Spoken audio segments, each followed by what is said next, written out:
सीमांचल की मांग को, सीमांचल की आवाज को यहाँ के लोगों ने और जनप्रतिनिधियों ने धरातल तक पहुंचाने का काम नहीं किया। जब शैक्षणिक रूप से कोई कमजोर व्यक्ति शिक्षा व्यवस्था का एकेडमिक का हेड हो जाए तो उसकी शिक्षा व्यवस्था क्या होगी, ये आप समझ सकते हैं। यही पूर्ण मांग एम्स का निर्माण है।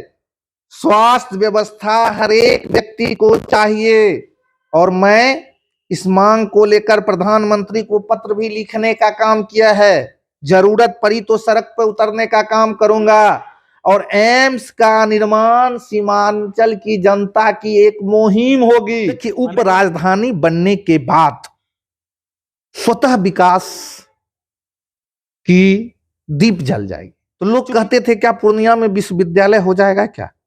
आज संघर्ष का परिणाम निकला ना कि पूर्णिया को अपना विश्वविद्यालय हो गया और पूर्णिया और सीमांचल की मांग के लेकर किसी तरह के आंदोलन में आलोक राज दलगत भावनाएं से ऊपर उठकर उसके साथ है। आलोक राज व्यक्तिगत उसके साथ है कि सीमांचल में स्वास्थ्य व्यवस्था का विकास तभी हो सकता है जब सीमांचल में एक एम्स अस्पताल का निर्माण हो। नमस्कार, कोसी आलोक के खास मुलाकात में आज हम ऐसे शख्सियत से आपको रूबरू कराएंगे जिनका संघर्ष ही जीवन रहा है। आज हमारे साथ स्टूडियो में मौजूद हैं आलोक राज जी, जिन्होंने संघर्ष को ही अपना करियर बनाया है और वही शख्स आज हमारे स्टूडियो में मौजूद है। उन्हीं से जानेंगे कि उनका जो है क्या कहना है इस संदर्भ में। आलोक राज जी, आपका स्टूडियो में स्वागत है। सबसे पहले मैं कोसी आलोक को इस बात के लिए धन्यवाद देता हूं और कोसी आलोक के दर्शकों को भी मेरे ओर से धन्यवाद और आने वाला जो नव वर्ष है इसकी शुभकामनाएं देता हूं कि कोसी आलोक नए साल में ज़्यादा से ज़्यादा लोगों के मुद्दे को उठाए और लोगों को भी, कोसी आलोक के दर्शकों को भी यह शुभकामना देता हूं कि उनका नया वर्ष मंगलमय हो। सर, जैसा कि जानकारी ये मिली है कि आप काफ़ी पढ़े लिखे भी हैं और आप पीएचडी भी किए हुए हैं, लेकिन राजनीति को आप अपना करियर क्यों बनाना चाहे? देखिए, राजनीति को कैरियर बनाना हम इसलिए चाहे कि राजनीतिक में सबसे पहले पढ़े लिखे लोगों की ही आवश्यकता है। आपको बता दें कि राजनीतिक लोग जो राजनीति में जब आप पढ़े लिखे होइएगा तब आप सही मुद्दे जनता के सही मुद्दे को पटल पर लाकर सही तरीके से रख पाइएगा। इसके लिए पढ़ा लिखा होना बहुत ही आवश्यक है विनय जी। इसीलिए जब हमने पीएचडी किया तो हमने सोचा, पीएचडी से पहले ही हम छात्र जीवन से ही राजनीति में रहे हैं और छात्र जीवन से हम राजनीति में रहे तो राजनीति को कैरियर मैंने इसलिए बनाया कि दबे कुचले वंचित समाज, अंतिम पंक्ति में समाज में जो खड़े व्यक्ति हैं उसकी आवाज बन सके। इसीलिए इतने पढ़े लिखे होने के बावजूद भी हम राजनीति को अपना कैरियर बनाए। हम 4-5 साल पहले पीछे की बात जानना चाहेंगे। आप संघर्ष समिति भी बनाए थे छात्रों के लिए और लगभग लाखों छात्रों का आप आवाज बनकर उभरे थे। क्या दरकार था इस तरह की संघर्ष समिति बनाने के लिए, विश्वविद्यालय संघर्ष समिति बनाने? पूर्णिया में विश्वविद्यालय नहीं थी, मधेपुरा में विश्वविद्यालय था। यहाँ के लोगों को काफी कठिनाइयां होती थी तो मेरे मन में आया कि पूर्णिया में क्यों न हो विश्वविद्यालय। इसी को लेकर मैंने विश्वविद्यालय बनाओ संघर्ष समिति की स्थापना की, जिसके बैनर तले पूर्णिया में विश्वविद्यालय की मांगों को लेकर काफी प्रदर्शन किया गया, आंदोलन किया गया, जिसके फलस्वरूप पूर्णिया में विश्वविद्यालय का निर्माण हुआ और 18 मार्च 2018 से पूर्णिया में विश्वविद्यालय स्थापित है। ऐसा भी जाना जा रहा था कि आपने जूता पॉलिश तक भी किया था, इसलिए किसी जो विश्वविद्यालय की यहाँ स्थापना हो जाए। नहीं, विश्वविद्यालय की मांग को लेकर हम तरह तरह से आंदोलन कर रहे थे। उसी आंदोलन के कड़ी का एक कार्यक्रम था कि आदरणीय बिहार के मुख्यमंत्री आदरणीय नीतीश कुमार जी रणभूमि के मैदान में उनका सभा होना था। उसी से 2 दिन पहले हमने गिरजा चौक पर विश्वविद्यालय बनाओ संघर्ष समिति के बैनर तले बूट पॉलिश करने का काम किया। लोकतंत्र के चौथे स्तंभ ने इस बूट पॉलिश को बहुत प्राथमिकता से दिखाई, प्रमुखता से दिखाई और आज भी मैं बिहार के माननीय मंत्री लेसी सिंह जी और रुपौली की विधायिका बीमा भारती का इस मुद्दे को लेकर शुक्रगुजार हूं कि इन दोनों ने मंच पर से ही कहा, अपने अपने संबोधन में कहा कि पूर्णिया के छात्र नौजवान विश्वविद्यालय की मांगों को लेकर बूट पॉलिश कर रहे हैं। और विनय जी, आश्चर्य होगा कि अनुमन बिहार के मुख्यमंत्री जिस स्वभाव के लिए जाने जाते हैं वो बीच में नहीं उठते हैं। तो माननीय बिहार के मुख्यमंत्री ने बीच में से ही उठकर, जब माननीय बीमा भारती जी बोल रही थी, उस बीच में से उठकर माननीय मुख्यमंत्री ने कहा कि मुझे इस बात की खुशी है कि पूर्णिया के लोग शिक्षा के लिए इतनी बड़ी लड़ाई लड़ रहे हैं और बूट पॉलिश कर रहे हैं। जल्द होगा पूर्णिया में अपना विश्वविद्यालय। ये 2015 की घटना है। अच्छा, 2015 में जब मुख्यमंत्री जी भरी मंच से ये घोषणा किए थे, तो उस समय में आप लोगों को क्या लग रहा था? नहीं, मुख्यमंत्री जी जब 2015 में घोषणा किए तो मुझे यह लग रहा था कि पूर्णिया में विश्वविद्यालय बन जाएगा, और चूंकि सरकार की घोषणा को अमल में आने में समय लगता है, इसीलिए 2015 से लेकर 2018 का समय लग गया और 2018 में पूर्णिया में विश्वविद्यालय स्थापित हो गई। आज जब विश्वविद्यालय स्थापित हो गई तो वहाँ का जो शिक्षा है, पठन पाठन की जो व्यवस्था है, उसको आप किस नजरिए से देख रहे हैं? नहीं, विश्वविद्यालय स्थापित होने के बाद देखिए, शिक्षा के क्षेत्र में विश्वविद्यालय ये एक कील का पत्थर साबित होता है। आप जब देखिएगा तो इस विश्वविद्यालय के बनने के बाद आपको सीमांचल के क्षेत्र में स्नातक, स्नातकोत्तर और शोध करने वाले छात्रों की संख्या बढ़ जाएगी। मतलब उच्च शिक्षा के क्षेत्र में पूर्णिया अनुमंडल का, पूर्णिया अनुमंडल, पूर्णिया परमंडल, पूर्णिया जिला, सभी का विकास होने लगेगा। अररिया जिला, किशनगंज जिला, सभी का विकास उच्च शिक्षा के क्षेत्र में विश्वविद्यालय स्थापित के होने के बाद होने लगा।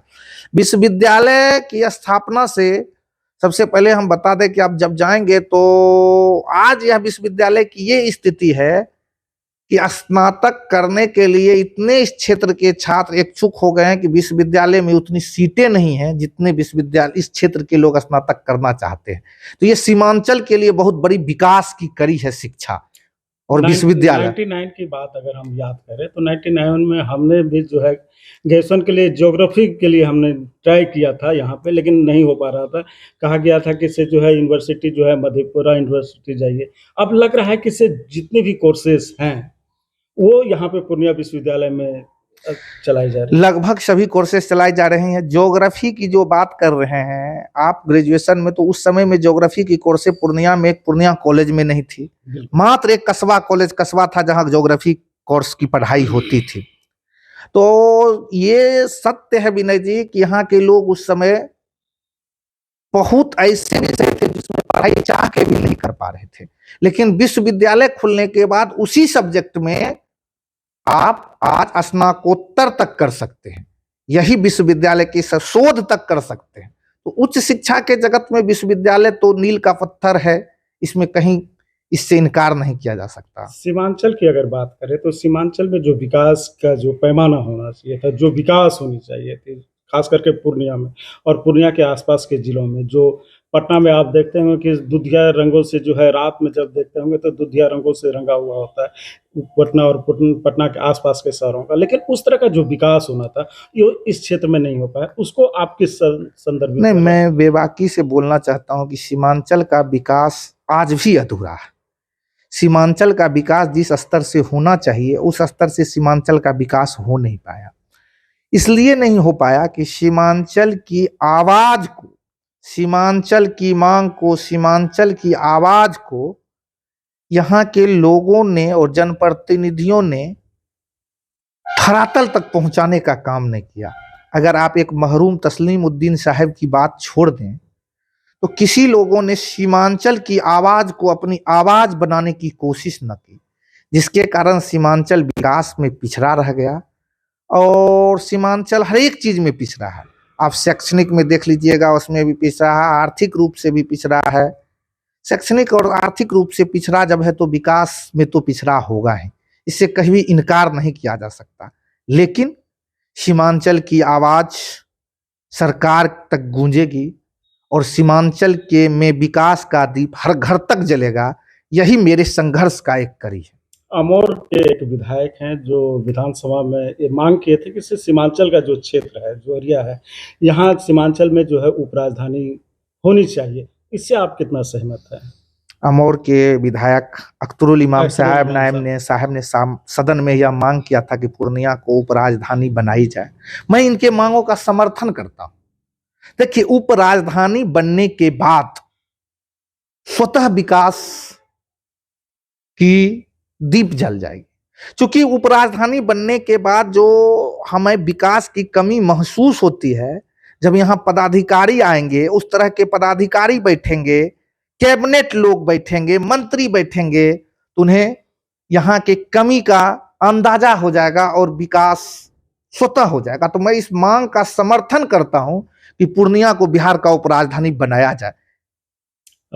हाई कोर्ट की भी एक बेंच की मांग की जा रही है, और खास करके जो है वकील संघ के लोग भी और आप लोग भी कहीं ना कहीं इससे जुड़े हुए हैं। हम पहले ही बोले थे कि सीमांचल दो मसले से बहुत जूझ रहा है। जहां आपका शैक्षणिक विकास नहीं होगा तो आपका शोषण होगा, और सीमांचल के बहुत सारे मामले आपको, खास करके जमीनी मामला, हाई कोर्ट में आपको पेंडिंग मिल जाएगा। और जिसके कारण क्या, यहाँ के लोग शैक्षणिक रूप से तो अशिक्षित हैं ही, आर्थिक रूप से भी कमजोर हैं, जिसके कारण यहाँ के लोगों को पटना हाई कोर्ट तो केस लड़ने जाना पड़ रहा है, और वहां उसके वो शोषण हो रहे हैं। यहाँ के लोग मुझे कतई नहीं, जो वो पटना जा रहे हैं तो उनका शोषण हो रहा है, क्योंकि उनको वहां देखने वाला कोई नहीं है इसलिए। और यहाँ से 400 किलोमीटर दूर पटना हाई कोर्ट है।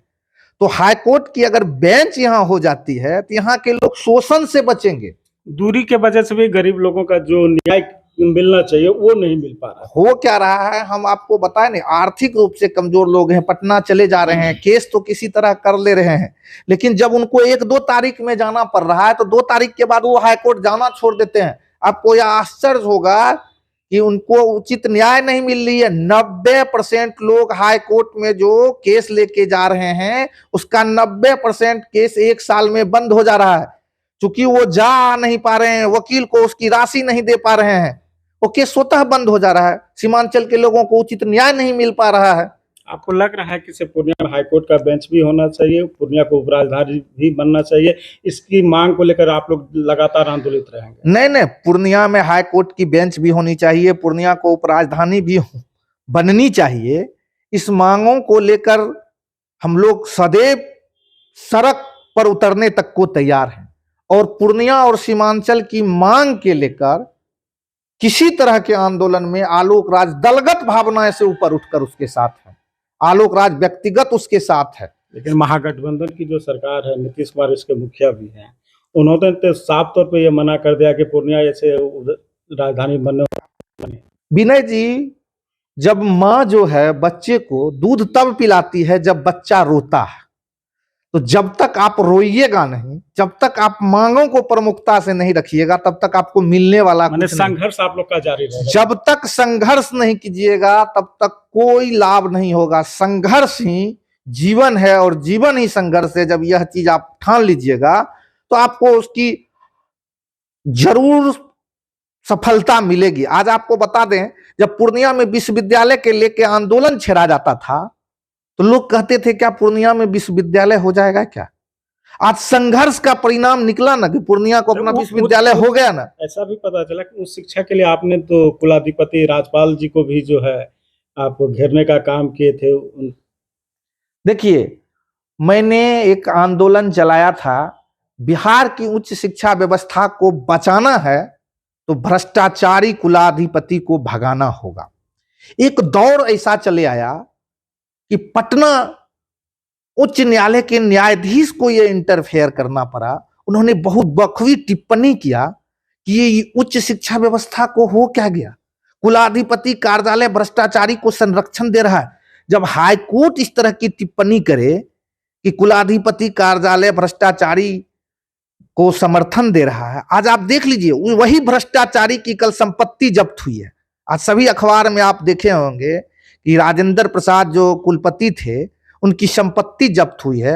आपको आश्चर्य होगा कि जिस व्यक्ति का संपत्ति जब्त हुआ हो उसके यहाँ जब विजिलेंस रेड मारा गया था विजिलेंस के द्वारा, तो कुलाधिपति कार्यालय एक पत्र निर्गत करता है कि आप बिना पूछे उनके यहाँ रेड कैसे मार दिए। ये देखिए, यही एक विवाद। एक आदमी भ्रष्टाचार कर रहा हो और आपके यहाँ जो संरक्षक हो भ्रष्टाचार के, उसके यहाँ परमिशन के लिए भेजेंगे तो क्या परमिशन मिलेगी क्या? ये तो यही कहावत है। भ्रष्टाचार आखिर हो कैसे जा रहा है? इतने बड़े यूनिवर्सिटी है, अधिकारी है, उनके ऊपर राज्यपाल है, कुलाधिपति है, लेकिन फिर भी जो विश्वविद्यालय में भ्रष्टाचार हो रहा है। फिर बोलते हैं भ्रष्टाचार इस देश को दीमक की तरह खा रहा है। पिछले कुछ समय में विनय जी इसमें काफी फासला आ गया। हमारे यहाँ पदाधिकारी भ्रष्टाचार और पैसे को अहमियत देने लगे। शिक्षा जगत में ये चीज नहीं था। शिक्षा जगत में याद होगा, आप लोग तो होंगे, जो हमारे स्टेट के अच्छे अच्छे विद्वान प्रोफेसर होते थे उन्हें ही कुलपति बनाया जाता था।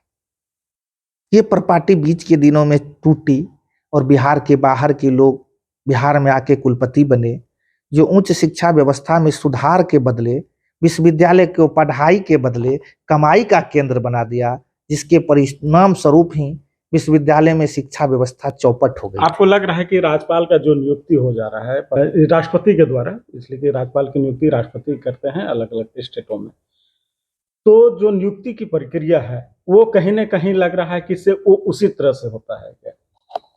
नहीं, राज्यपाल की नियुक्ति चूंकि राष्ट्रपति द्वारा की जाती है, केंद्र सरकार के अनुशंसा पर की जाती है, केंद्र के वो अंग हैं, हमारे राज्य के नहीं। हमारा ये नहीं करना। देखिए, दोनों दो चीज है। भारतीय संविधान में राज्यपाल को ही कुलाधिपति बनाने की व्यवस्था इसलिए की गई थी कि राज्यपाल एक बहुत बड़ा गरिमामय पोस्ट है, कि वो कुलाधिपति जैसे पद की गरिमा को गिरने न दे।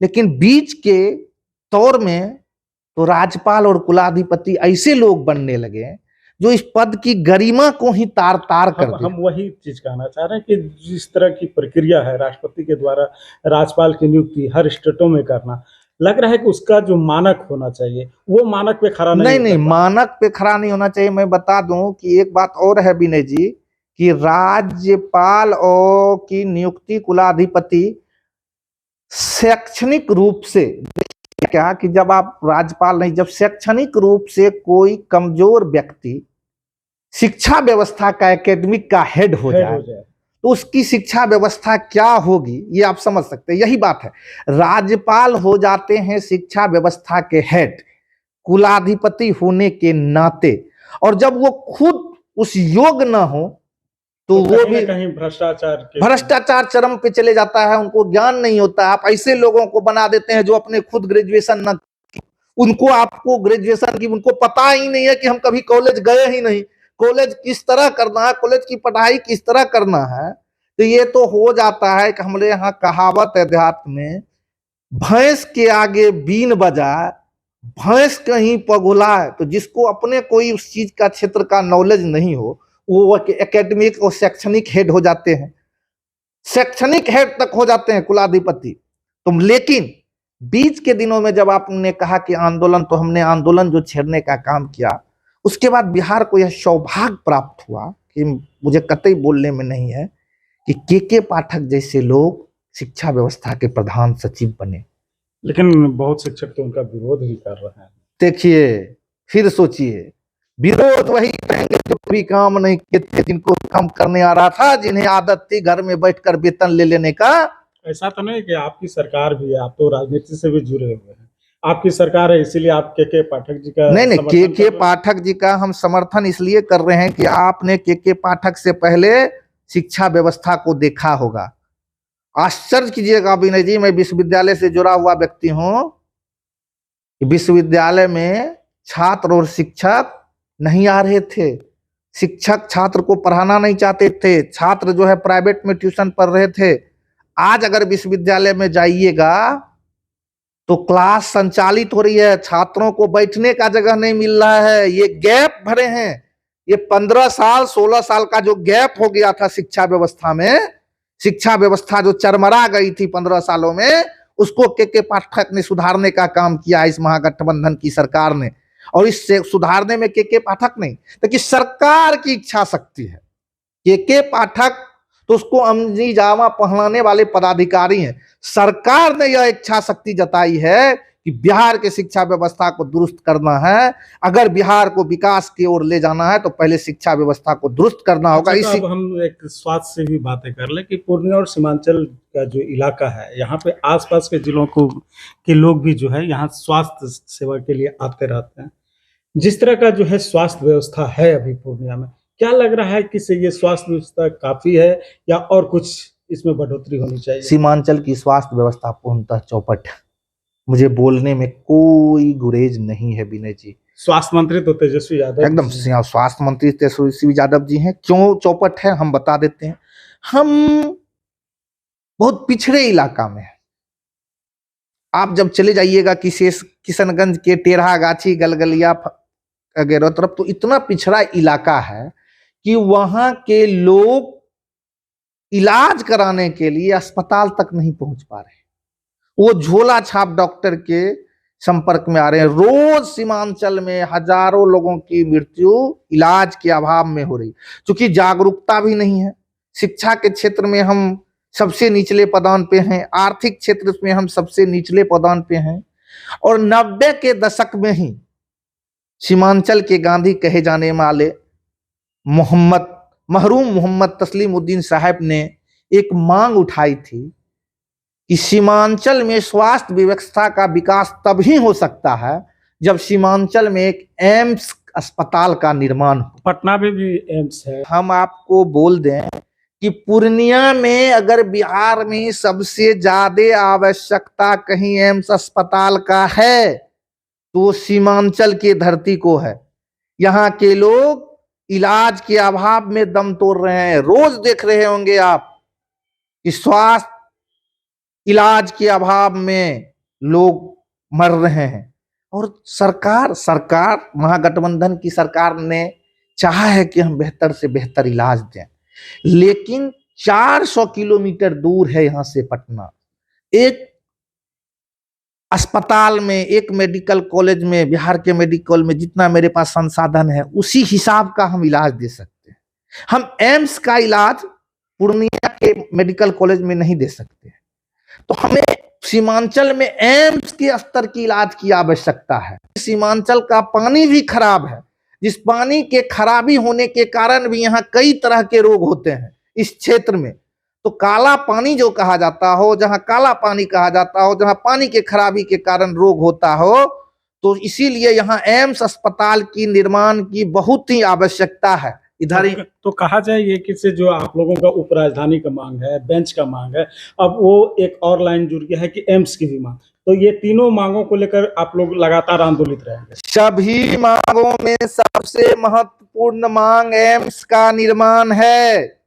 स्वास्थ्य व्यवस्था हर एक व्यक्ति को चाहिए, और मैं इस मांग को लेकर प्रधानमंत्री को पत्र भी लिखने का काम किया है। जरूरत पड़ी तो सड़क पर उतरने का काम करूंगा।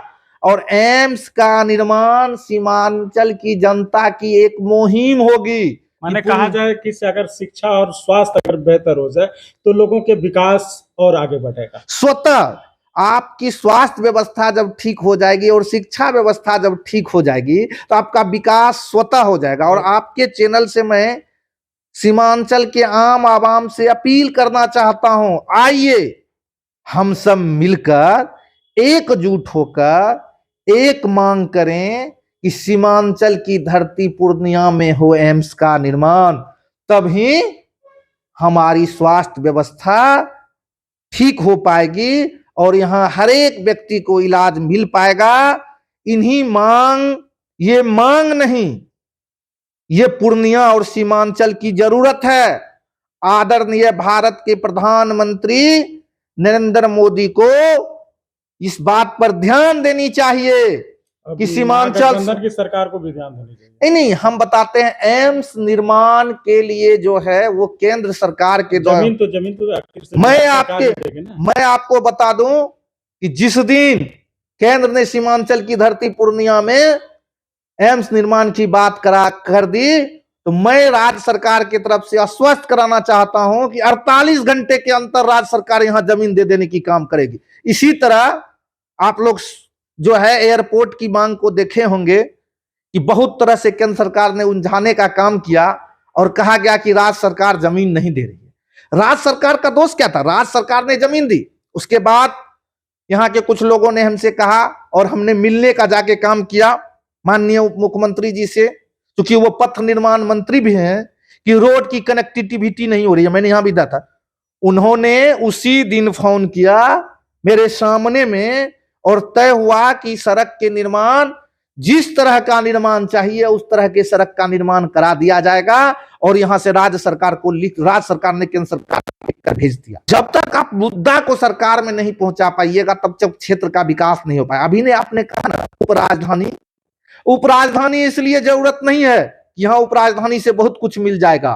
उपराजधानी इसलिए जरूरी है कि सीमांचल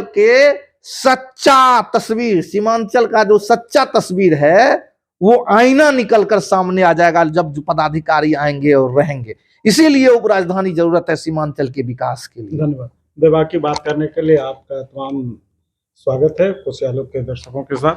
मैं हूं विनय कुमार और आप खास मुलाकात के दौरान देख रहे थे कि आलोक राज जी, डॉक्टर आलोक राज जी हमारे स्टूडियो में मौजूद थे। उन्होंने सीमांचल के विकास के लिए, साथ ही जो है बिहार पूर्णिया को उपराजधानी बनाने के लिए, पूर्णिया को स्वास्थ्य की नगरी में जो है एम्स का निर्माण हो, इसके लिए बेबाकी से बात की। और इन्होंने तमाम लोगों से आग्रह भी किया है कि से वो हमारे मुहिम में शामिल हो और सीमांचल के विकास के लिए वो आगे खड़ा रहे। Hotel sunshine and restaurant, Brahmasthan, Rambagh college road, Purnia. आप हमारे यहाँ AC, non AC, suite room, luxuries room उचित दरों पर उपलब्ध है। बर्थडे पार्टी, शादी या फिर किसी भी अन्य कार्यक्रमों के लिए भी आप हमारे होटल में पधार सकते हैं। साथ में लजीज व्यंजनों का लुत्फ उठाना चाहते हैं तो आ जाइए हमारे रेस्टोरेंट। जी हाँ, hotel sunshine and restaurant, Brahmasthan, Rambagh college road, Purnia.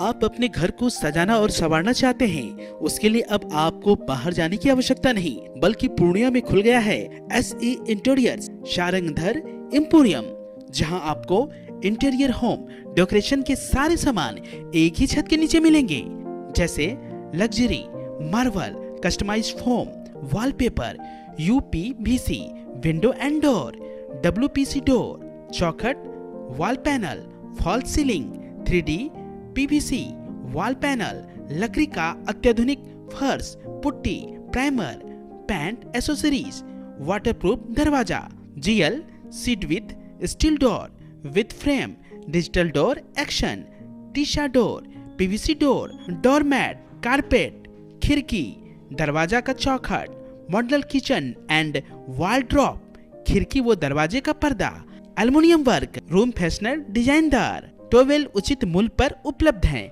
तो हमारा पता याद रखिए, SE interiors Sharangdhar emporium, interior home decoration, थाना चौक, रंगभूमि रोड, इन फ्रंट ऑफ पशुपालन ऑफिस, पूर्णिया।